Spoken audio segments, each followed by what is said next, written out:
Hello student, मैं राकेश केसरी एक बार फिर स्वागत करता हूं आप सभी का आपके अपने YouTube channel Kesari education point में।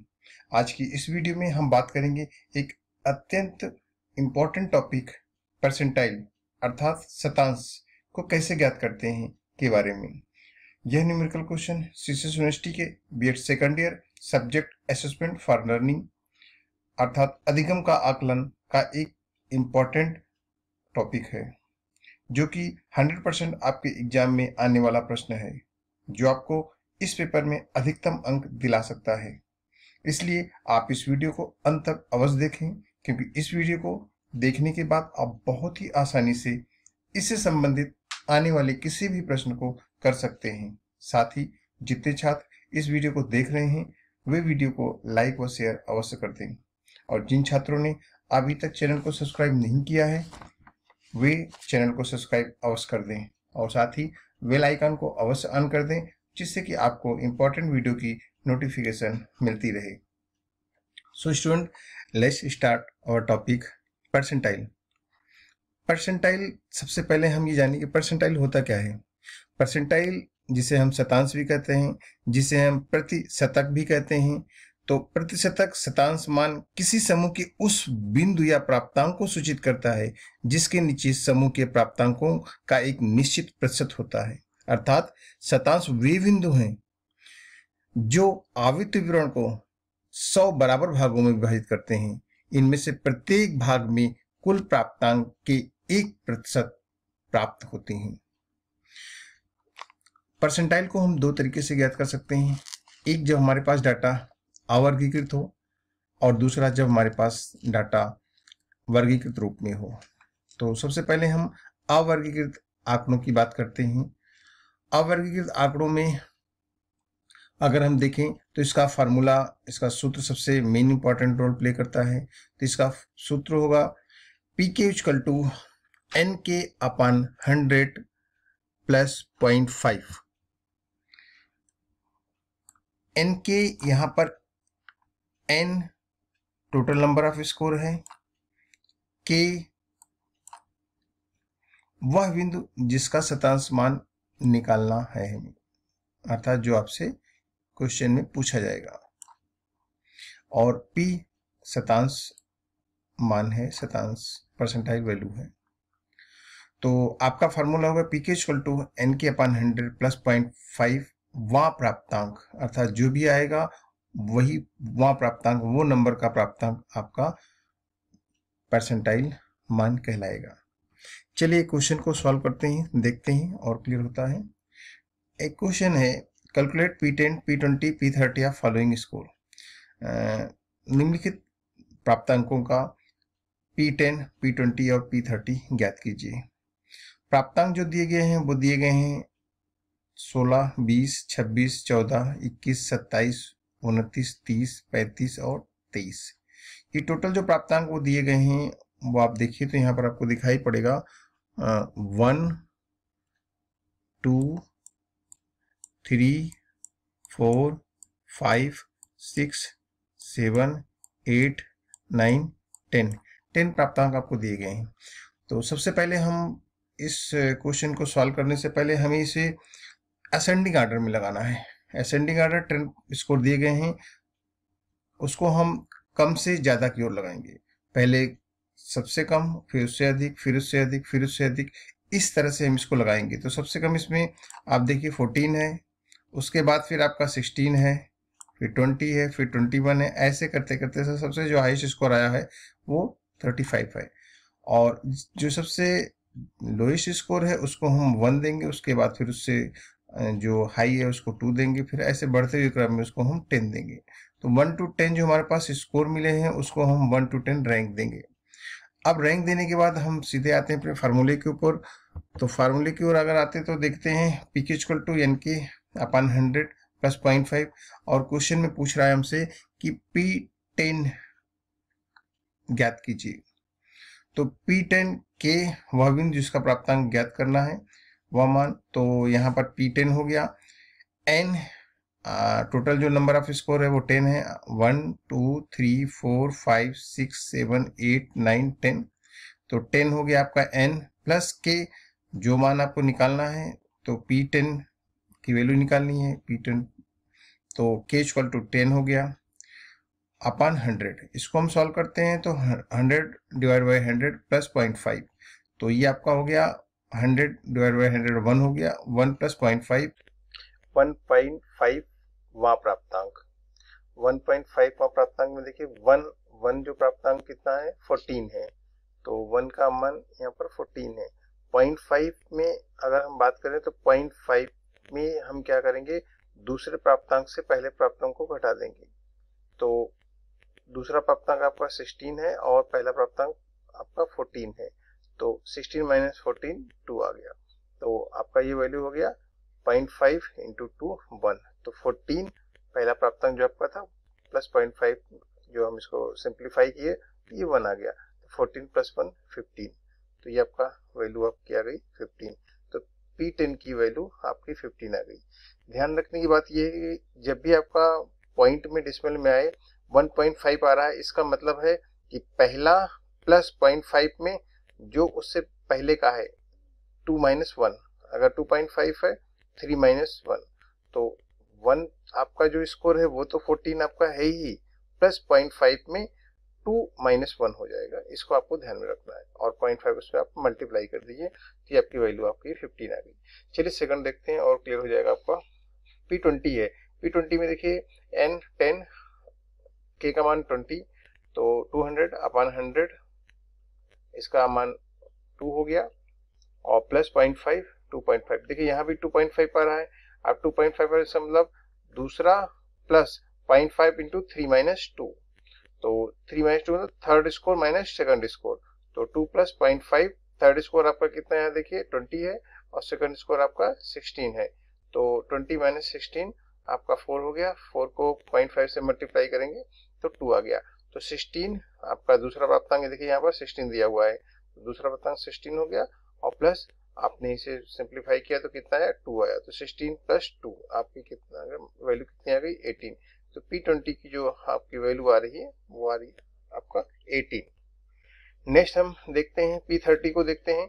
P30 में K 30 है, N 10 है, अपन 100 प्लस 0.5, यहाँ भी देखिए 300 अपन 100, 3 प्लस 0.5 3.5 आ गया, अब 3 थर्ड नंबर पे जो आपका स्कोर कितना है 20 है, 30 के नीचे हमने 20 लिखा, 0.5 इसमें क्या करेंगे, आपका 3.5 है तो fourth score minus third score, तो फोर्थ स्कोर आप देखिए 21 है और थर्ड स्कोर आपका 20 है, तो 21 माइनस 20 आपका 1 आ गया, 0.5 में 1 को मल्टीप्लाई किया तो आपका 0.5 आ गया, तो 20.5 आपका होगा 20.5, ये आपका P30 की जो वैल्यू आ गई वो आपकी आ गई 20.5।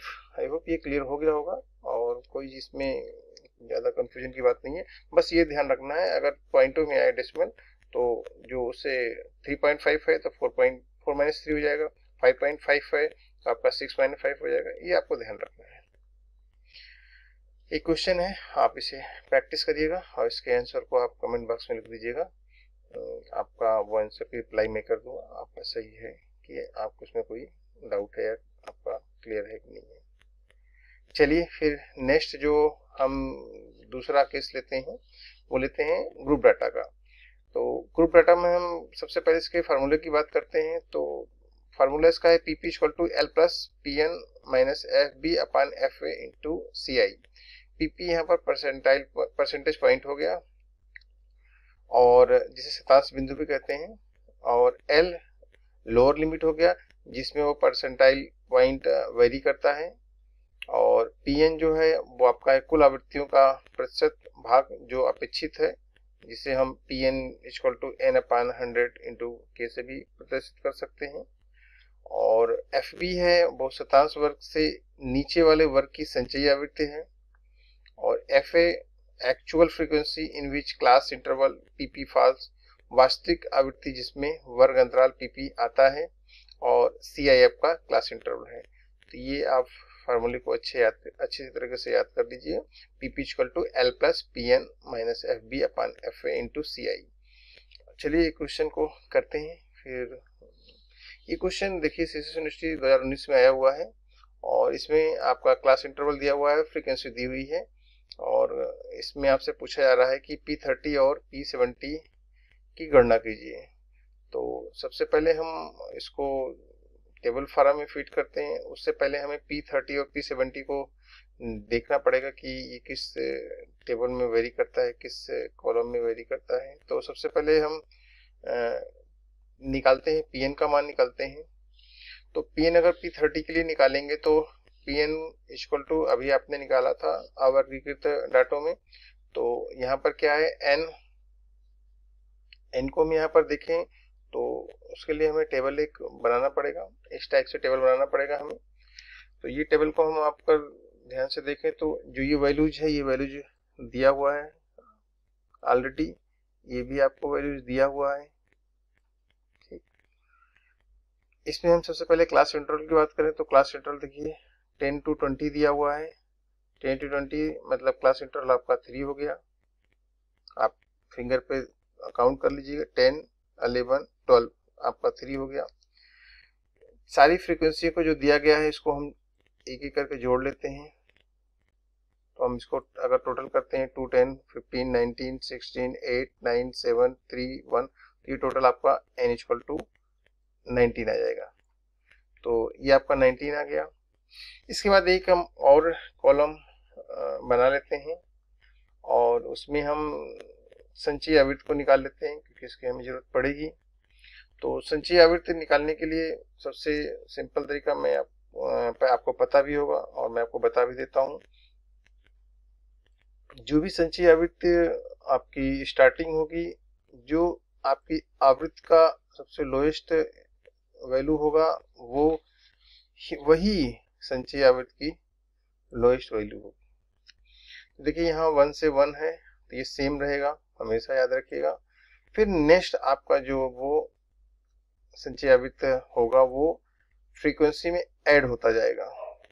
1 + 3 4, 4 + 7 11, 11 + 9 20, 20 + 8 28, 28 + 16 44, 44 + 19 63, 63 + 15 78, 78 + 10 88, 88 और 2 90। तो आपकी मैक्सिमम जो प्रिमिटिव फ्रीक्वेंसी है सबसे बड़े क्लास इंटरवल के लिए वो कितनी आई हुई है, 19 आई हुई है। और ये वेरीफाई करने के लिए 19 जो आता है वो आपके टोटल नंबर ऑफ फ्रीक्वेंसी के इक्वल होता है, ये आप ध्यान रखिएगा। देखिए यहाँ भी 19 है और यहाँ भी 19, इसका मतलब आपकी फ्रीक्वेंसी जो कम्युनिटी फ्रीक्वेंसी निकली है वो सही है। तो इतना हमें करना पड़ेगा, इस टेबल को बनाना पड़ेगा। और फिर हम आते हैं फिर पीछे। तो हमसे ये एग्जाम में पूछा जा रहा है P30, तो हम P30 Pn फॉर P30 के लिए हम निकालेंगे। तो n का मान अभी हमने आपको बताया टेबल में कितना आया हुआ है, 90 आया हुआ है।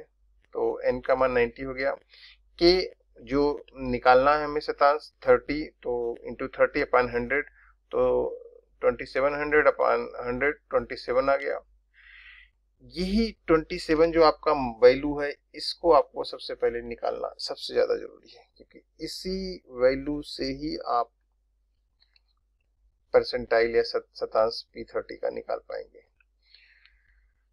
तो इस जो 27 जो P30 का मान आया हुआ है उसको हम कहाँ पर टेबल में फिट करेंगे, जो हमने टेबल बनाया हुआ है।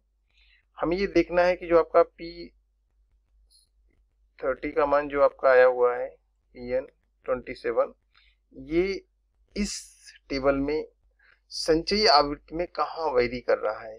तो आप अगर ध्यान से देखिए 27 अगर वैल्यू आया हुआ है तो 27 को अगर हम देखें तो देखिए हमें दिखना है कहाँ, इस वाले फ्रीक्वेंसी में देखना है, संचयी आवृत्ति वाले में, इस वाले टेबल। यहाँ पर देखिए तो हमें अगर 27 को देखा जाए तो ये इस वाले टेबल में आपका वेरी करेगा।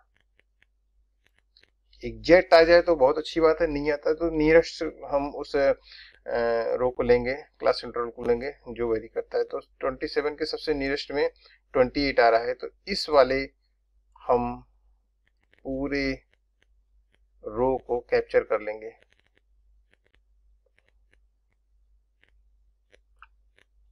और उस के आगे हम एक और कॉलम बनाएंगे और वहां पर हम लिख देंगे P30। ठीक है, P30 हमने लिख दिया। ठीक इसी तरह से हम दूसरा जो हमारा वैल्यू पूछ रहा है वो पूछ रहा है P70। P70 में देखिए तो यहाँ पर फिर n की वैल्यू 90 है और k की वैल्यू आपका है वो 70 है, तो इसको हम और सिंप्लीफाई करेंगे तो कितना आ रहा है, 63 आ रहा है। तो 63 को फिर हम देखेंगे टेबल में कहाँ वेरी कर रहा है, तो यहाँ पर देखिए तो 63 आपका पूरा एग्जैक्ट वेरी कर रहा है आपका इस वाले संचय आवृत्ति। यहाँ देखिए आपका आ रहा है, तो ये पूरा कैप्चर आपका हो जा रहा है एक तरह से ये वाला पोर्शन, तो ये आपका हो जाएगा P70। तो ये आपका P70 हो गया, ये रो 28 to 30 और P30 वाला जो आपका है वो आपका आ रहा है वर्ग अंतराल 22 to 24 में आ रहा है। अब इसको हम और सिंप्लीफाई करते हैं आगे और हल करते हैं, तो हम इसको अगला हमारा जो स्टेप होगा वो होगा, अब जो हमारे पास फार्मूला है उस फार्मूले में हमें इस मान को फिट करना है। तो आप देखिए हमारे पास फार्मूला है PP equal to L plus PN minus FB upon FA into CI। हमें सबसे पहले निकालना है P30 का मान निकालना है। तो P30 के लिए अब लोअर लिमिट देखें, तो आप P30 पर देखिए तो यहाँ पर लोअर लिमिट इसकी कितनी होगी, यहाँ पर 22 दिखाई दे रहा है, लेकिन इसकी लोअर लिमिट में हम जाएंगे तो लोअर लिमिट कितनी आएगी, 21.5। ठीक, 21.5 इसकी लोअर लिमिट होगी और जो इसकी लोअर लिमिट होती है उसके नीचे वाले वर्ग अंतराल की वो हायर लिमिट होती है। तो ये आपका 21 इसकी मैक्सिमम है, लेकिन इसकी मैक्सिमम कहाँ तक जाती है, 21.5 तक जाती है, और इसकी जो लोअर लिमिट होती है वो 22 जो दिखाई दे रही है ये इसकी जाएगी आपकी 21.5, ये याद रखिएगा। तो इसकी जो लोअर लिमिट है वो 21.5 आ गई, तो इसको हमने यहाँ पर 21.5 कर दिया। पीएन अभी हमने निकाला था, आपको पता है कितना निकला था पीएन, 27 यहाँ निकाला था, ये 27। तो हमने यहाँ पर इसका मान पीएन इक्वल टू 27 कर दिया। फिर हमें निकालना है एफबी मैंने आपको बताया था फार्मूले में, अगर आप देखिए ध्यान दीजिए तो मैंने कहा था एफबी इक्वल टू क्या है, एफबी इक्वल टू है शतांश वर्ग से नीचे वाले वर्ग की संचयी आवृत्ति। तो यहाँ पर अगर हम टेबल में देखें इस वाले में, तो यहाँ पर अगर देखें तो शतांश वर्ग, ये आपका वर्ग शतांश वर्ग का है, इसके नीचे वाले, इसका नीचे अगर आप देखिए तो ये वाला आपका है कि संचयी आवृत्ति 20। तो यहाँ पर हम मान इसको यहाँ पर फिट कर दिया कितना 20, तो पीएन 27 माइनस एफबी 20। फिर आता है एफबी निकल गया 20। एफए को अगर देखें तो एफए को अगर आप ध्यान से दें तो एफए का मतलब एक्चुअल फ्रीक्वेंसी। तो एक्चुअल फ्रीक्वेंसी यहाँ पर अगर हम देखते हैं तो अगर आप इस टेबल को देखें यहाँ पर तो एफ ए एक्चुअल फ्रीक्वेंसी कितनी आ रही है इसकी, P30 की 8 आ रही है। तो यहाँ पर हमने मान को फिट कर दिया 8, तो 27 माइनस 20 अपॉन 8, और क्लास इंटरवल मैंने आपको पहले ही निकाला था, तो क्लास इंटरवल कितना आ रहा है 3। तो इस मान को हमने यहाँ पर फिट किया और इसको फिर और सिंप्लीफाई किया, तो 21.5, 27 में 20 को माइनस किया तो ये आपका 7 आ गया, 7 को 3 से मल्टीप्लाई किया 21 को 8 से डिवाइड किया, इसको सिंप्लीफाई किया तो 24.125 अर्थात 24.1 ये आपका वैल्यू आ गया। तो P30 का मान आपका 24.1 आ गया। इसी तरीके से हम P70 को निकालेंगे। P70 को अगर हम निकालते हैं तो देखिए इसमें P70 का लोअर लिमिट, फिर हम टेबल में जाते हैं तो टेबल में अगर देखते हैं तो यहाँ पर देखिए टेबल में मान दिया हुआ P70 का लोअर लिमिट कितना है 27.5 और 27 और इसका FB देखिए कितना है 44, इसकी एक्चुअल फ्रीक्वेंसी कितनी है 19। इस मान को हम यहाँ पर फिट कर देते हैं। देखिए 27.5 पीएन अभी आपको निकाला था, कितना आया था 63, ये निकाला था हमने 63। उसके बाद फिर हमने FB मैंने आपको टेबल में बताया कि FB कितना आ रहा है 44, यहाँ पर देखिए 44 है ये, तो FB को मैंने फिट किया यहाँ पर 44। FA एक्चुअल फ्रीक्वेंसी उसकी आ रही है, तो यहाँ पर देखिए एक्चुअल फ्रीक्वेंसी कितनी आ रही है 19 आ रही है यहाँ पर, ये आपकी 19 हमने लिख दिया और क्लास इंटरवल 3 है। इसको हमने सिंप्लीफाई किया तो 19 डिवाइड बाई 19 1 इंटू 3 हो गया, तो 27.5 प्लस 3 ये आपका हो गया 30.5। तो 30.5 इसका आंसर आया। तो P70 का मान 30.5 और P30 का मान 24.1 आ गया। तो इस तरह से P70 30.5 और P30 24.1 ये आपकी परसेंटाइल के मान हो गए। तो आई होप ये आपके लिए ज़्यादा डिफिकल्ट नहीं होगा अगर आपने अच्छे से इसको समझ लिया है और अच्छे से कर लिया। बस बेसिक चीज़ें आपसे फार्मूले को अच्छे से याद रखिए और प्रॉपर मान को आप एंट्री करिए। सबसे पहले आप कम्यूटेटिव फिगर से निकालिए, उसके बाद आप देखिए कि पीएन वैल्यू कहाँ वेरी करता है और उसके बाद फिर आप उस फार्मूले में मान को फिट करके अपने वैल्यू को निकाल सकते हैं। चलिए मैं आपको 2 क्वेश्चन दिया हूँ आपको। एक क्वेश्चन ये है, इसको आप करिएगा, प्रैक्टिस करिएगा और इसके आंसर को आप कमेंट बॉक्स में लिख लीजिएगा। Calculate P25, P45, P50 and P75 for following frequency distribution. तो इसको आप करिएगा। एक क्वेश्चन मैं आपको और दे रहा हूँ, calculate P30, P45, P60, P70 आप फॉलोइंग फ्रीक्वेंसी डिस्ट्रीब्यूशन। तो इसको आप ये 2 क्वेश्चन को आप करिएगा और इसको करने के बाद इसका आंसर आप कमेंट बॉक्स में दे दीजिएगा, तो जिससे कि आपकी प्रैक्टिस भी हो जाए, आपका कॉन्फिडेंस भी अच्छे से बढ़ जाए और इसके आंसर को आप दीजिएगा तो मैं उसका आपको जवाब दे दूंगा कि आपके आंसर सही है। ठीक है, आई होप आप लोगों को ये वीडियो पसंद आया होगा और साथ ही साथ आप इस टॉपिक से रिलेटेड किसी भी क्वेरीज को या कोई भी आपकी कोई प्रॉब्लम आ रही है तो आप कमेंट बॉक्स के माध्यम से ज़रूर शेयर करें, जिससे कि मैं आपकी सभी प्रॉब्लम्स, कोई भी आपके डाउट हो उसको क्लियर कर सकूं। इस वीडियो को देखने के लिए आप सभी को बहुत बहुत धन्यवाद। वीडियो को लाइक और शेयर जरूर करें और साथ ही चैनल को सब्सक्राइब अवश्य कर दें। जल्दी फिर से मिलते हैं आपके साथ एक नए वीडियो और नए टॉपिक के साथ। तब तक के लिए सबको गुड बाय।